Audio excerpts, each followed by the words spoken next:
నమస్కారం వాజీ వార్తలకి స్వాగతం. నా పేరు సుష్మిత. ముందుగా ముఖ్యాంశాలు. గ్రామ సచివాలయాన్ని ఆకస్మిక తనిఖీ చేసిన కలెక్టర్.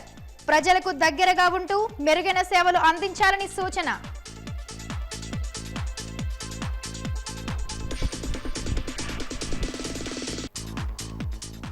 ఎంఆర్ కళాశాల ప్రైవేటీకరణ విరమించుకోవాలని మంత్రి బొత్స ఇల్లు ముట్టడించిన ఎస్ఎఫ్ఐ నాయకులను అరెస్టు చేసిన పోలీసులు.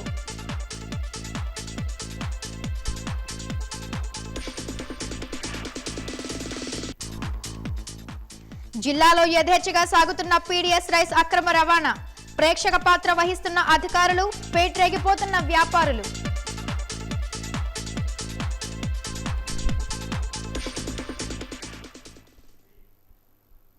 విజయనగరం జిల్లా పాచిపెంట దగ్గర ఉన్న పెద్దగడ్డ రిజర్వాయర్ నీటి మట్టం పెరిగింది. వర్షాలు ఎక్కువగా కురవడంతో నీరు ఎక్కువగా చేరింది.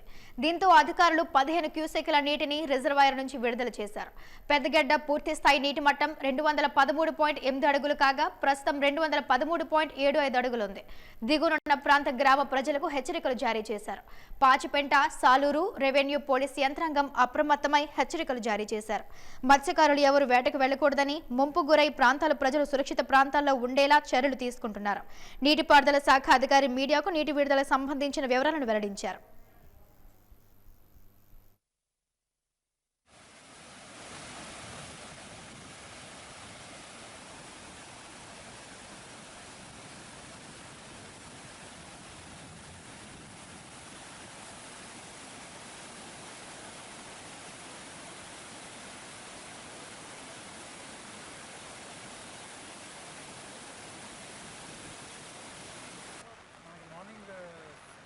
రిజర్వాయర్ అయ్యింది. మాకు చెప్పింది అంటే మార్నింగ్ 9 గంటలకి మనకి ఇన్ఫ్లోస్ అనేవి 8,000 క్యూసెక్లు సడన్గా రావడం జరిగింది అన్నమాట. దానివల్ల మనకి వాటర్ లెవెల్ అనేది సడన్గా 217.44 నుంచి 217.75కి పెరిగిపోయింది సడన్గా. దానివల్ల మేము కిందకి 10,000 క్యూసెక్లు వాటర్ని మనం రిలీజ్ చేయడం జరిగింది. దీని గురించి మనం తహసీల్దార్ పాచిపెంట, తహసీల్దార్ సాలూరు, ఎస్ఐ గారు, మన station house officer Pachipenta, station house officer సాలూరుకి హెచ్చరికలు జారీ చేసాం. ఆల్రెడీ వాళ్ళు విఆర్ఓ త్రూ ప్రతి మత్స్యకారులకి అందరికీ హెచ్చరికలు జారీ చేశారు. ఏ ఊరు వాళ్ళకి కూడా ఇబ్బంది లేకుండా వాటర్ని మనం రిలీజ్ చేయడం జరిగింది. ఇప్పుడైతే ప్రజెంట్ మనకి 8,000 క్యూసెక్లు 10,000 క్యూసెక్లు వాటర్ బయటకు వెళ్తుంది. లోపలికి 8,000 క్యూసెక్లు వస్తుంది ప్రజెంట్ 9 గంటలకి. ప్రజెంట్ నీటి మట్టం వచ్చి మనకి 217.75.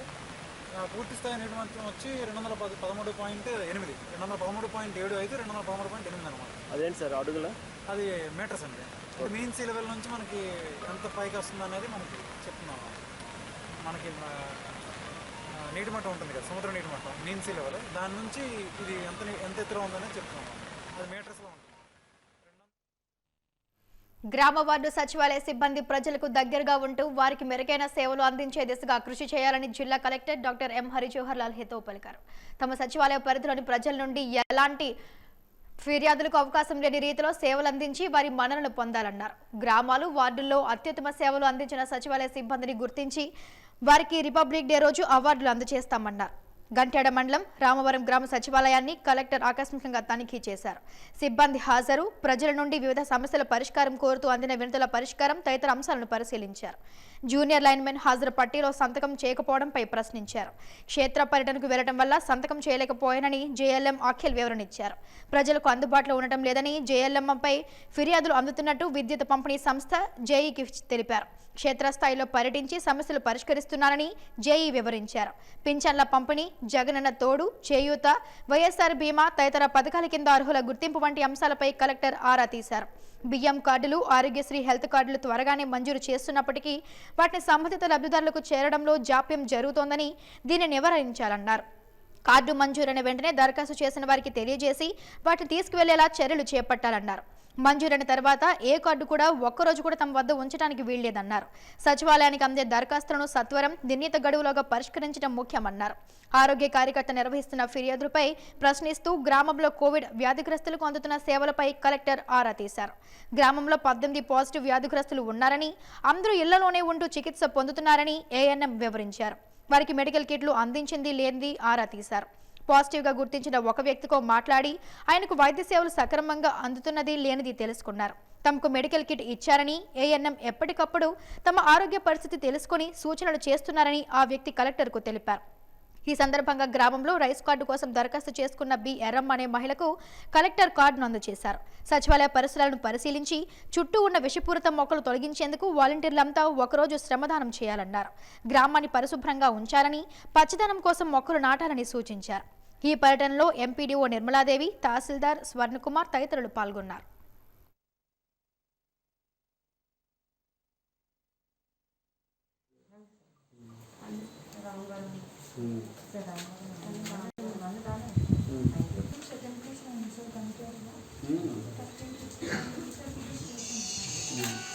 ఎట్లా చేస్తున్నావు నువ్వు? సెకండ్ అంటే ఎవరు ఫస్ట్ నీకంటే ఎవరో ఒక శివాని. ఎందుకు మీరు ఫస్ట్లో లేకపోతున్నారు? దాంట్లో బిఆర్ఎస్ఎల్ కూడా ఉంది మీ దాంట్లో.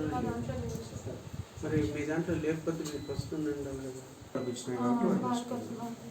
బట్ ఇన్ఫ్యాక్ట్ క్వాలిటీ డిస్పోజల్ మీదే హైయెస్ట్.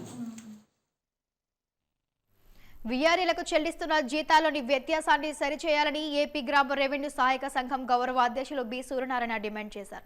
తమ సమస్యలను పరిష్కరించాలని కోరుతూ వీఆర్ఏలు ఈరోజు కలెక్టరేట్ ఎదుట ఆందోళన చేపట్టారు. ఈ సందర్భంగా ఆయన మాట్లాడుతూ పే స్కేల్ అమలు చేసి ప్రభుత్వ ఉద్యోగులుగా గుర్తించాలన్నారు.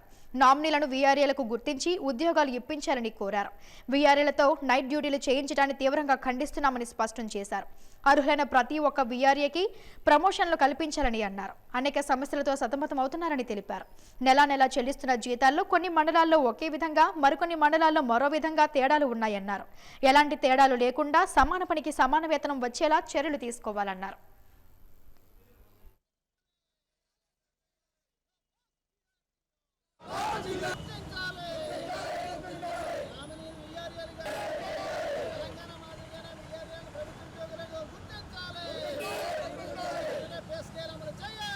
మన జిల్లాలో పనిచేస్తున్నటువంటి వీఆర్ఏలు అనేక సమస్యలతో ఇబ్బందులు పడుతున్నారు. వీరి సమస్యలు పరిష్కారం చేయాలని చెప్పి ఈరోజు కలెక్టర్ ఆఫీస్ ముందు ధర్నా కార్యక్రమాన్ని నిర్వహిస్తున్నాం. ముఖ్యంగా వీఆర్ఏలకు ప్రతి నెల చెల్లిస్తున్నటువంటి జీతాలు ఏవైతే ఉన్నాయో ఆ జీతాల్లో వ్యత్యాసాలు ఉన్నాయి. ఆ వ్యత్యాసాలను సవరించాలని చెప్పి కోరుతున్నాం. ఒక మండలంలో 10,500 ఇస్తున్నారు, ఇంకో మండలంలో 10,600 ఇస్తున్నారు, మరో మండలంలో 10,900 ఇస్తున్నారు. ఈ వ్యత్యాసం ఎందుకు వచ్చిందని చెప్పి మేము అడుగుతున్నాం ప్రభుత్వాన్ని. కాబట్టి ఈ వ్యత్యాసాన్ని జిల్లా అధికారులు సరిచేయాలని చెప్పి ఈ సందర్భంగా కోరుతున్నాం. అంతేకాకుండా మన జిల్లాలో నామినీలుగా పనిచేస్తున్నటువంటి వీఆర్ఏలు సుమారు 100 మంది వరకు మనం 34 మండలాల్లో పనిచేస్తున్నారు. వీళ్ళందరూ కూడా మేము పనిచేస్తున్న సందర్భంలో భవిష్యత్తులో మాకు ప్రభుత్వం సహకరిస్తుంది, ప్రభుత్వం మాకు అన్ని విధాలా సహకరిస్తుందని చెప్పి ఆ యాస్తో పనిచేస్తున్నటువంటి నామినీలు ఎవరైతే ఉన్నారో వీళ్ళందరినీ కూడా రెగ్యులర్ చేయమని చెప్పి మేము చాలా కాలం నుంచి ప్రభుత్వాలకు విజ్ఞప్తి చేస్తున్నాం. రాష్ట్రంలో కూడా జగన్మోహన్ రెడ్డి గారు గతంలో 2017 మార్చి 24వ తేదీన విజయవాడలో అలంకార్ సెంటర్ వద్ద వీఆర్ఏలు పెద్ద ఎత్తున ధర్నా చేస్తున్న సందర్భంగా వచ్చి హామీ ఇచ్చారు. వీఆర్ఏల సమస్యలన్నీ కూడా పరిష్కారం చేస్తాం మా ప్రభుత్వ అధికారులకు వస్తాయని చెప్పారు. ఈ సందర్భంగా మేము జగన్మోహన్ రెడ్డి గారిని అడుగుతున్నాం. వీఆర్ఏల సమస్యలు పరిష్కారం చేయాలని చెప్పి మేము కోరుతున్నాం. సీనియర్ ఉపాధ్యాయులకు బదిలీ అవకాశాలు ఇవ్వకుండా పదోన్నతులు నిర్వహించడం వలన అనేక సంవత్సరాలుగా గ్రామీణ ప్రాంతాల్లో పనిచేసిన వారు తీవ్రంగా నష్టపోయారని ఆంధ్రప్రదేశ్ ఉపాధ్యాయ సంఘాల సమైక్య జనరల్ సెక్రటరీ షేక్ బుకారిబాబు ఆందోళన వ్యక్తం చేశారు. ఉపాధ్యాయుల సమస్యలపై ఈ రోజు ఫ్యాప్టో ఆధ్వర్యంలో కలెక్టరేట్ ఎదుట నిరసన దీక్షను నిర్వహించారు. ఈ సందర్భంగా ఆయన మాట్లాడుతూ 2019 నుండి పదోన్నతుల ద్వారా భర్తీ చేసిన పోస్టులన్నింటినీ ఖాళీగా చూపించాలని ప్రభుత్వాన్ని డిమాండ్ చేశారు. ఉన్నత పాఠశాలగా అప్గ్రేడ్ అయిన వాటిలో గ్రేడ్ 2 ప్రధానోపాధ్యాయుల పోస్టులు, ఇతర పోస్టుల మంజూరు చేయలేదన్నారు. స్టాఫ్ ప్యాటర్న్ ప్రకారం అవసరమైన పోస్టులను మంజూరు చేయాలన్నారు. ఈ నిరసన దీక్షలో ఏపీటీఎఫ్ నాయకుడు ఏ సదాశివరావు తదితరులు పాల్గొన్నారు.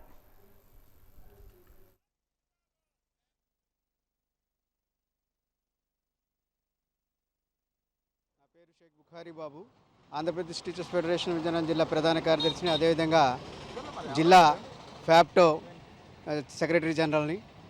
మరి ఈరోజు ఉపాధ్యాయులకు బదిలీ షెడ్యూల్ కావాలని మరి రెండో రోజు ఈ ధర్నా శిబిరాన్ని కంటిన్యూ చేస్తూ ఉన్నాం. మరి ప్రభుత్వం మొండిగా తనకు నచ్చే విధంగా ఈ బదిలీలు జీవోలని రిలీజ్ చేసింది. ఆ జీవోల్లో చాలా లోపాలు ఉన్నాయి.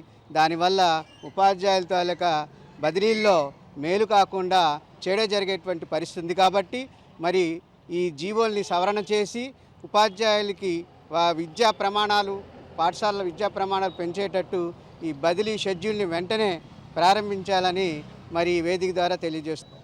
ఈనాడు రాష్ట్ర ప్యాప్టో సంఘం ఇచ్చినటువంటి పిలుపు మేరకు ప్రభుత్వం జీవోలు 53, 54 ఇచ్చినప్పటికీ కూడా ఆ జీవోలన్నీ కూడా ప్రభుత్వానికి అనుకూలంగానే ఇచ్చింది, కానీ ఉపాధ్యాయుల బదిలీలకు ఉపాధ్యాయ సంఘాలు కోరిన విధంగా ఇవ్వలేదు అని కారణంతో ఈరోజు మేము ఈ ధర్నా శిబిరాన్ని కొనసాగిస్తూ ఉన్నాము. ఉదాహరణకి సీనియర్ ఉపాధ్యాయుడు 1 సంవత్సరం పనిచేస్తే కనీసం 1 పాయింట్ ఇవ్వండి అని అడిగితే 0.5 పాయింట్ ఇస్తాము అని చెప్పి ఆ రకంగా వాళ్ళు చేయడం జరిగింది. అదేవిధంగా ఎక్కడెక్కడైతే ఉపాధ్యాయులు అంటే విద్యార్థి ఉపాధ్యాయ నిష్పత్తి 20:1గా ఉండేటట్లుగా చూడండి అని చెప్పి మేము అడిగితే అసలు దాన్ని పరిగణనలోకి తీసుకోకుండా ఆ ఉత్తర్వుని ఇవ్వడం జరిగింది. అలాగే ప్రాంతాలను విభజించేటప్పుడు కూడా ఓన్లీ హెచ్ఆర్ఏ వారీగా ప్రాంతాలను విభజించడం జరిగింది, కానీ గతంలో ఉండే విధంగా ఈ బస్సు సౌకర్యం కానీ ఇటువంటి వాటిని దృష్టిలో అసలు పెట్టుకోనే లేదు. ఈ విధంగా మేము అడిగినవి కాకుండా ప్రభుత్వము వాటికి నచ్చినట్టుగా ఈ ఉత్తర్వులు ఇచ్చిన కారణంగా ఈరోజు కూడా మేము ఈ ధర్నాని.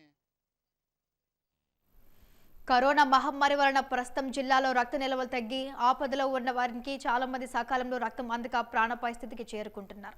ఈ తరుణంలో రోటరీ క్లబ్ విజయనగరం సెంట్రల్ ఆధ్వర్యంలో ఈరోజు పార్వతీదేవి అంచాలియా వాటరీ బ్లడ్ బ్యాంకులో రక్తదాన శిబిరంను ఏర్పాటు చేశారు.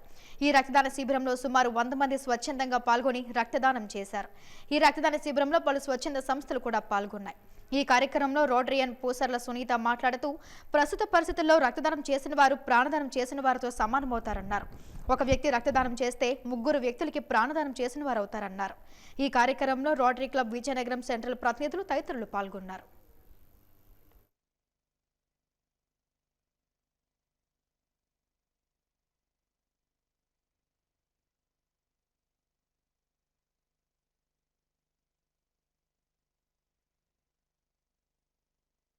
రోటరీ బ్లడ్ బ్యాంక్లో ఉచిత రక్తదాన శిబిరం ఏర్పాటు చేశాము. ఇందులో సుమారుగా 75 మంది నుండి 100 మంది వరకు ఇవ్వడానికి రెడీగా ఉన్నారు. అందరికీ తెలుసు, కరోనా విపరీతంగా ఈ మన ప్రాంతాలన్నింటిలో కూడా మన ప్రపంచం అంతా కూడా వ్యాప్తించి ఉంది. ఇటువంటి విపత్కర సమయాల్లో బ్లడ్ డొనేషన్ క్యాంప్స్ అనేది జరగకపోవడం వలన బ్లడ్ రిక్వైర్మెంట్ చాలా ఎక్కువగా ఉంది. అన్ని బ్లడ్ బ్యాంక్స్లో కూడా రక్త నిల్వలు చాలా నిండుకున్నాయి, తక్కువైపోయాయి. సో దీన్ని దృష్టిలో ఉంచుకొని ఈ రక్తాన్ని ఈరోజు డొనేషన్ చేస్తున్నారు. ఎందుకంటే ఇటువంటి కార్యక్రమాలు ఇటువంటి విపత్కర పరిస్థితుల్లో ఎక్కువగా చేయాల్సిన అవసరం ఉంది. మనందరికీ తెలుసు, ఈ ప్లాస్మా రిక్వైర్మెంట్ కూడా ఎక్కువగా ఉంది. అన్లెస్ బ్లడ్ డొనేషన్ చేస్తే కానీ ఆ ప్లాస్మా రిక్వైర్మెంట్ కూడా జరగదు. కాబట్టి మా రోటరీ క్లబ్స్ అన్నీ కూడా ఈ కార్యక్రమాన్ని ఈరోజు నిర్వహించడం జరుగుతుందండి. Rotary Vizianagaram Parvathidevi Anchaliya voluntary blood bank, we are conducting this program in association with them, and we are very happy that the Rotarians of Vijayanagaram are taking active participation in the blood donations, because this is the need of the hour. We need more bloods in corona times, and we are having all sort of facilities in our blood bank, where we even corona we can organize plasma therapy. We can give the blood also, we can take it. We are ready with it. Is a modern blood bank in coastal Andhra, and it is one of the best blood bank where we can serve the community of the Vijayanagaram.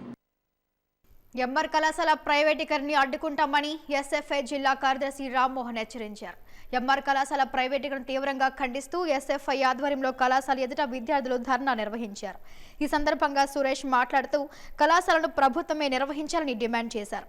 లేదా ప్రస్తుతం ఏ విధంగా ఉందో అదే విధంగానే కొనసాగించాలన్నారు. ప్రైవేటీకరణ వల్ల పేద విద్యార్థులు తీవ్రంగా నష్టపోతారని, ఉద్యోగులు ఎన్నో అవస్థలు పడవలసిన పరిస్థితి ఏర్పడుతుందని ఆందోళన వ్యక్తం చేశారు. ఇంతటి నిరసనలు చేస్తున్నా ప్రభుత్వం మొండిగా వ్యవహరిస్తుందని ఆరోపించారు. ప్రజా సంఘాలతో కలిసి ఉద్యమాన్ని మరింత ఉధృతం చేస్తామని హెచ్చరించారు. కొన్ని వందల మంది విద్యార్థులు ప్రైవేటీకరణ వల్ల నష్టపోతారన్నారు. కళాశాలను ప్రభుత్వమే తీసుకుని నడిపించాలని సూచించారు. ఈ నిరసన కార్యక్రమంలో ఎస్ఎఫ్ఐ నాయకులు సురేష్ పాల్గొన్నారు.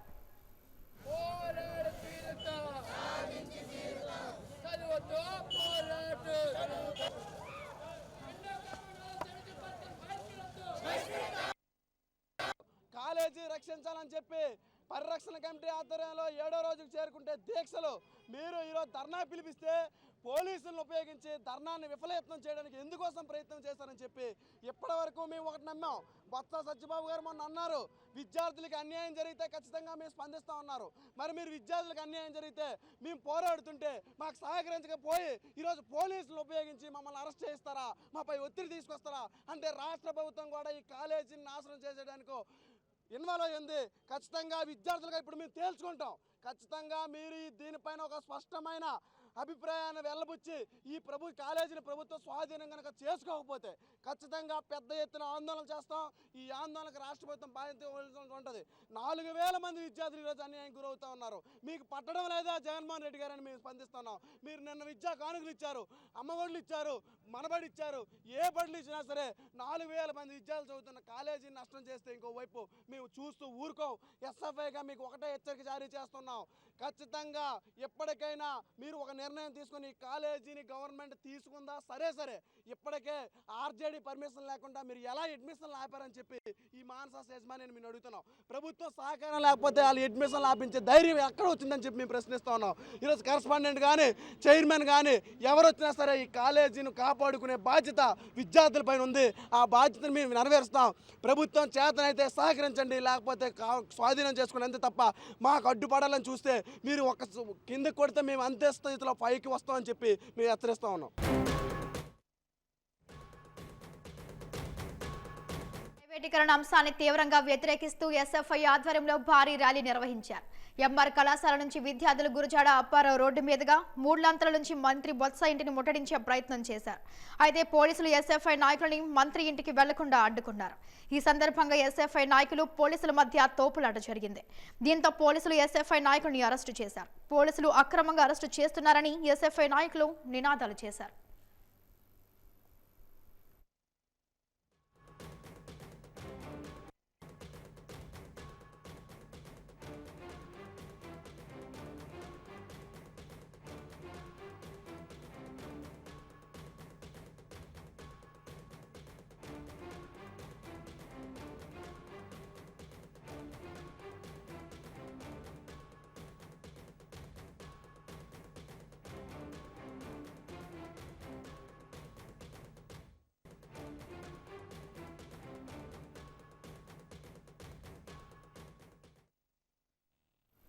విజయనగరం జిల్లా అదనపు ఎస్పీగా పరిపాలనా విభాగంకు పి సత్యనారాయణరావు ఈ రోజు ఉదయం 11 గంటలకు జిల్లా పోలీస్ కార్యాలయంలో బాధ్యతలు స్వీకరించారు. పదవీ బాధ్యతలు చేపట్టిన ఆయన జిల్లా ఎస్పీ రాజకుమార్ని మర్యాదపూర్వకంగా కలిశారు. అదనపు ఎస్పీగా పదవీ బాధ్యతలు చేపట్టిన సత్యనారాయణకు జిల్లా పోలీస్ కార్యాలయ సిబ్బంది, ఏఆర్ సిబ్బంది ఆయన్ను కలిసి శుభాకాంక్షలు తెలియజేశారు. ఏఎస్పీగా బాధ్యతలు స్వీకరించిన ఆయన రాజమండ్రి నార్త్ నుంచి పదోన్నతిపై వచ్చి విజయనగరం ఏఎస్పీగా బాధ్యతలు స్వీకరించారు.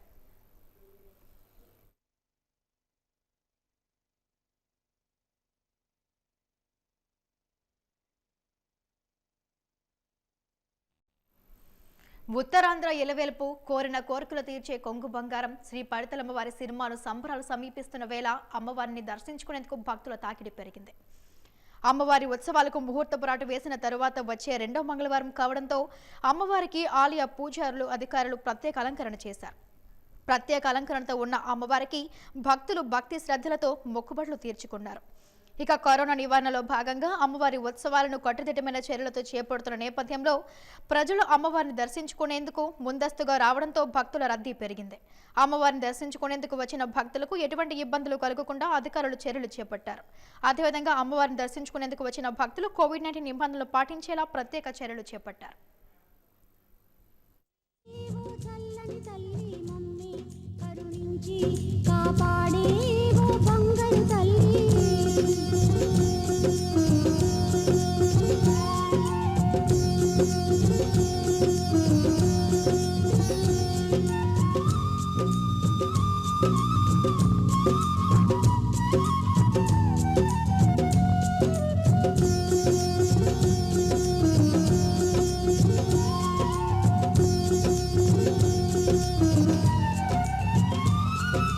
గజపతులింటన పుట్టి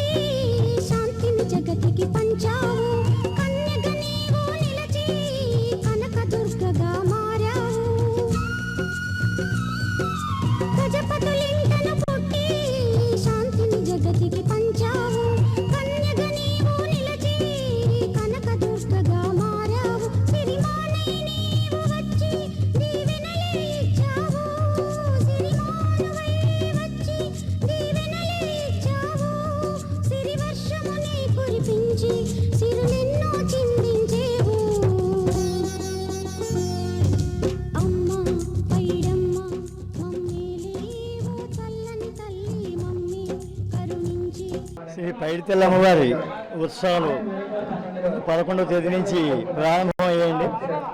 ఇవి నవంబర్ 11వ తేదీ వరకు కూడా ఈ నెల రోజుల పాటు జరుగుతాయి. అని జాతర ఏంటంటే భక్తులకు విజ్ఞప్తి ఏంటంటే ప్రస్తుతం కరోనా యొక్క నివారణ దృష్ట్యా సిరిమానోత్సవం నాడు, ఆ ముందు రోజు తులాలోత్సవం నాడు కూడా భక్తులు ఎక్కువ మంది వచ్చే అవకాశం ఉంది. కాబట్టి ఆ 2 రోజులు కూడా భక్తులకి దర్శనాలు నిలిపివేసి ఈ సిరిమానోత్సవం ఏకాంతంగా జరిపించాలని నిర్ణయం చేయడం జరిగిందండి. జాతర ఏంటంటే భక్తులు ఆ 2 రోజులు తప్పించి మిగతా 28 రోజులు కూడా అమ్మవారికి ఉత్సవాలే కాబట్టి అంతా కూడా ఈ ఘటాలు తీసుకొచ్చేవారు కానీ, ఉపహారాలు పెట్టుకునేవారు కానీ, దర్శనాలు చేసుకునేవారు కానీ మిగతా రోజుల్లో ఆయా ఎప్పుడో స్థిమితిగా ఉన్నప్పుడు చక్కగా చేసుకుని తరించవచ్చు. విజయనగరంలోని మహారాజా కళాశాలను ప్రైవేటీకరించే నిర్ణయాన్ని విరమించుకోవాలని, కళాశాలను ప్రభుత్వమే స్వాధీనపరుచుకుని నడిపించాలని డిమాండ్ చేస్తూ ప్రగతిశీల ప్రజాస్వామ్య విద్యార్థి సంస్థ నవయువ సమైక్య ఆధ్వర్యంలో కోట ముఖద్వారం వద్ద ఈరోజు ధర్నా కార్యక్రమం నిర్వహించారు. ఈ సందర్భంగా నిరసన కార్యక్రమంలో పాల్గొన్న పీడీఎస్ఓ రాష్ట్ర ప్రధాన కార్యదర్శి ఏ సురేష్ మాట్లాడుతూ ఎంఆర్ అటానమస్ కళాశాల చరిత్రలో ప్రసిద్ధి చెందిందని, చాలా మంది మహానుభావులు గురజాడ అప్పారావు వంటి వాళ్ళు విద్యను అభ్యసించారని తెలిపారు. అటువంటి కళాశాలను నష్టం వచ్చిందనే పేరుతో ప్రైవేటు పరం చేస్తున్నారని, ఇదంతా బోటకమని, ఆనాడు చంద్రబాబు అధికారంలో ఉన్నప్పటి నుంచి ఇప్పుడు జగన్కు ప్రైవేటీకరణ చేయాలనే ఆలోచన ఇప్పుడు ప్రకటించి విద్యార్థుల జీవితాల్లో చెలగాటమాటమే తప్ప మరొకటి కాదన్నారు. 100% మంది పేద, దిగువ మధ్యతరగతి విద్యార్థులు చదువుతున్నారన్నారు. సుమారు 4000 మంది విద్యను అభ్యసిస్తున్నారు. వీరందరికీ విద్యను అందించకుండా, అభ్యసించనివ్వకుండా చేయటానికే ప్రయత్నాలు చేస్తున్నారని పేర్కొన్నారు.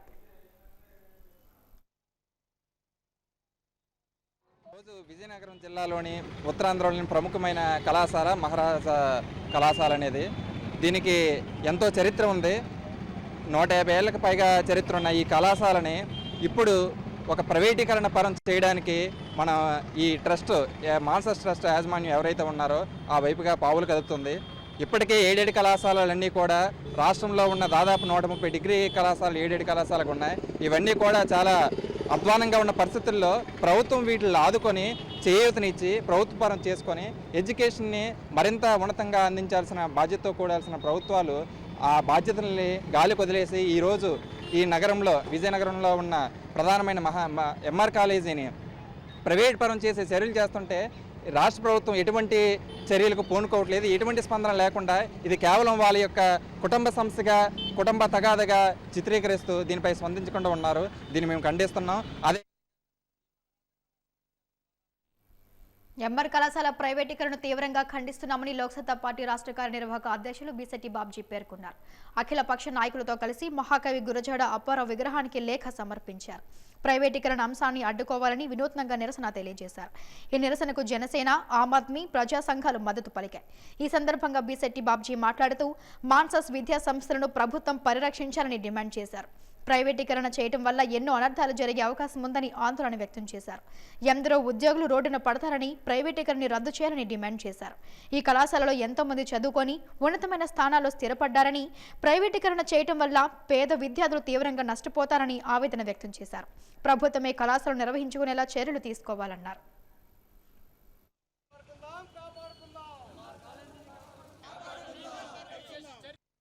భారతదేశంలో ఎంతో కీర్తి ప్రతిష్ఠున్నటువంటి గొప్ప కళాశాల మన మహారాజా కళాశాల.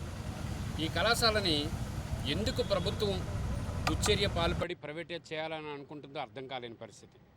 ఇది ప్రజలెవరో, జిల్లా ప్రజలు కానీ దేశంలో కళాశాలలో చదువుకునే వాళ్ళు ఎవరు కూడా దీన్ని సహించలేనటువంటి పరిస్థితి. పెద్దలు పివిజి రాజు గారు 1879లో ఈ కళాశాలను ఏర్పాటు చేసిన తర్వాత ఆంధ్ర యూనివర్సిటీలో ఉన్న కోర్సులు మరొక చోట లేకపోయినా ఇక్కడ తీసుకొచ్చారు అటువంటి గొప్ప కోర్సులు. ఈ కళాశాలతో అనుబంధం ఉన్న వాళ్ళు చాలామంది ఉన్నారు. జనరల్ కేవి కృష్ణారావు గారు, అలాగే ఆదిభట్ల నారాయణదాసు, చాసో, గురజాడ, అట్లాగే ఆరుద్ర, మరి సివై చింతామణి, పతంజలి, ఎంతోమంది గొప్పవాళ్ళు ఈ కాలేజీ నుంచి అనుసంధానంగా బయటకు వెళ్ళారు. బయటి ప్రపంచంలో అడుగులు వేశారు కూడా. అలాగే భారతదేశంలో సుప్రీంకోర్టు న్యాయమూర్తులు, హైకోర్టు న్యాయమూర్తులు, ఇండియన్ ఎయిర్ ఫోర్స్లో, నేవీలో అనేక మంది ఇక్కడ చదువుకున్న వాళ్ళే. ఈ పరిస్థితి ఇలా ఉంటుండగా అభ్యంతరంగా దీన్ని ప్రైవేటైజ్ చేయాలని అనుకోవడం అత్యంత హాస్యాస్పదంగా తయారైంది. కాబట్టి రాష్ట్ర ప్రభుత్వాన్ని కోరుతున్నాను, 100% మీరు ప్రభుత్వ కళాశాలగానే పరిగణించండి, లేదా ఎయిడెడ్ కళాశాలగానే ఉంచండి తప్ప ప్రైవేటైజ్ చేయొద్దని చెప్పి లోక్సత్తా పార్టీ రాష్ట్ర అధ్యక్షుడిగా కోరుకుంటూ, జిల్లాలో అక్రమ వ్యాపారాలకు అడ్డు అదుపు లేకుండా పోతుంది. అక్రమార్కులను పట్టుకొని వాళ్ళ ఆట కట్టించేందుకు ప్రభుత్వం ఎన్ని చర్యలు తీసుకున్నా అదంతా చుట్టం చూపుగానే ఉన్నాయి. ప్రధానంగా జిల్లాలో సివిల్ సప్లై శాఖల పరిధిలో పనిచేస్తున్న ప్రజా పంపిణీ వ్యవస్థలోని డొల్లతనం వల్ల పేదలకు పంపిణీ చేయవలసిన పీడీఎస్ రైస్ మిల్లర్లకు అక్రమ వ్యాపారాలకు అడ్డంగా మారింది. దీంతో ప్రభుత్వ లక్ష్యం నీరుగారిపోవడమే కాకుండా ప్రభుత్వ ఆదాయం గండిపడుతోంది. దారిద్ర్య రేఖకు వెనుకబడి ఉన్నవారికి కాస్త అండగా ఉండవలసిన ఈ పథకం అడ్డగోలుగా అక్రమ వ్యాపారం చేసేవారికి అక్షయ పాత్రగా మారింది. పీడీఎస్ రైస్ ఇలా వందల వేల టన్నుల బ్లాక్ మార్కెట్కి రీసైక్లింగ్ కోసం తరలిపోవటానికి వెనుక అసలు కారణం ఏమిటా అని అధికారులు, ప్రభుత్వాలు ఎప్పుడైనా ఆలోచన చేస్తున్నాయా? ఒకప్పుడు ఒక పూట తిండికి కూడా నోచుకొని అత్యంత నిరుపేదలకు, వ్యవసాయ కూలీలకు ఇచ్చేవారు. తర్వాత రేషన్ కార్డు సంక్షేమ పథకాలకు ప్రభుత్వం ప్రామాణికంగా తీసుకోవడం మొదలుపెట్టాక పేదల కన్నా మార్కెట్లో ఖరీదైన సన్న బియ్యం కొనుక్కొని తినే స్తోమత ఉన్నవారికి రేషన్ కార్డులు స్థానిక రాజకీయ నాయకుల పుణ్యమా అని పొట్టుగొడుగుల్లా పుట్టుకు వచ్చేశాయి. అలా అర్హత లేక పొందినా వారిలో ప్రభుత్వ ఉద్యోగాలు చేస్తున్నవారు, రిటైర్ అయ్యాక ₹1000 పింఛన్ తీసుకుంటున్నవారు, పిల్లలు ప్రభుత్వ కొలువుల్లో ఉంటే వారిని కార్డుల నుంచి తొలగించి తమ పేరును రేషన్ కార్డులు పొందుతున్నవారు. జగన్ ప్రభుత్వం ఇటీవల ఇటువంటి ప్రభుత్వం మొదలుపెట్టిన క్షేత్రస్థాయి ఒత్తిళ్లు అందుకు తూట్లు పొడిచాయి. ప్రక్షాళన పూర్తి స్థాయిలో జరగలేదన్నది వాస్తవం. ఇక అసలు విషయానికి వస్తే దినసరి కూలీలు, పూట గడవని వారు, మద్యానికి వ్యసనపరులై బాధ్యతలు పట్టని కుటుంబాల్లోని ఆడతల్లులు తప్ప సన్న బియ్యానికి అలవాటు పడ్డ కార్డుదారులు ఎవరూ పీడీఎస్ బియ్యాన్ని తినడం లేదు. పైగా ఆ బియ్యాన్ని రేషన్ డీలర్లకే, చిల్లర వ్యాపారులకు కిలో ₹14 చొప్పున అమ్మేస్తున్నారు. అలా అటువంటి వారి నుంచి కొనుగోలు చేసిన ఈ బియ్యాన్ని చిల్లర వ్యాపారుల నుంచి బడా వ్యాపారులకు చేరి సన్న బియ్యంగా రీసైక్లింగ్ చేయబడి తిరిగి కిలో ₹40 నుంచి ₹50కి మార్కెట్లోకి చలామణి అవుతున్నాయి. దీన్ని నియంత్రించాలంటే అనర్హుల చేతుల నుంచి రేషన్ కార్డుల ప్రక్షాళన ఇంకా పక్కాగా జరగాలి. ఎస్ఈబి వచ్చాక మన జిల్లాలోని వరుస దాడులు చేసిన పోలీసులు కొన్ని వేల టన్నుల పీడీఎస్ బియ్యాన్ని పట్టుకున్నారనేది స్పష్టం. ఇక ఇదే క్రమంలో పట్టుబడ్డ డీలర్లపై నమోదు అవుతున్న 6A కేసులోని సంబంధిత ఉన్నతాధికారులు ఒకరు పక్కదారి విచారణ చేపట్టి కేసులు కొట్టేస్తున్నారన్న భోగట ఇటీవల బయటకు పొక్కింది. నిఘా వర్గాలు ఈ విషయాన్ని ప్రభుత్వం దృష్టికి కూడా తీసుకుపోయారని సమాచారం. అధికార యంత్రాంగంలోనే చిత్తశుద్ధి కొరవడినప్పుడు పాలక ప్రభుత్వం ఏం చేయగలదు? ఇంటి దొంగను ఈశ్వరుడైనా పట్టుకోలేడన్న నానుడి వీరికి బాగా సరిపోతుంది. ఇక జిల్లాలో పీడీఎస్ రైస్ ఒక జిల్లాలో ఉన్న మిల్లర్లకే కాకుండా పక్క రాష్ట్రాలైన ఒరిస్సా, తెలంగాణ రాష్ట్రాలకు తరలుతున్నాయి. అంటే ఏ మేరకు బియ్యం అక్రమ రవాణా జరుగుతుందో అందుకు అధికారులు ఏ మేరకు సహకరిస్తున్నారో తెలుస్తుంది.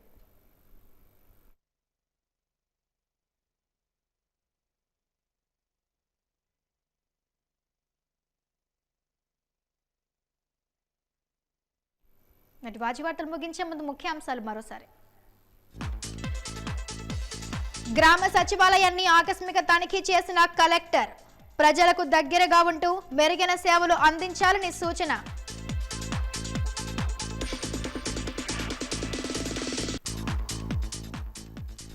ఎంఆర్ కళాశాల ప్రైవేటీకరణ విరమించుకోవాలని మంత్రి బొత్స ఇల్లు ముట్టడించిన ఎస్ఎఫ్ఐ నాయకులను అరెస్టు చేసిన పోలీసులు.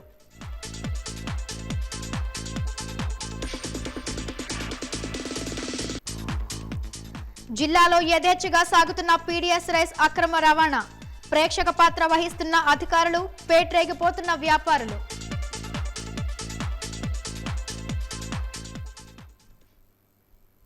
వాజీ వార్తలు ఇంతటితో సమాప్తం. నమస్కారం.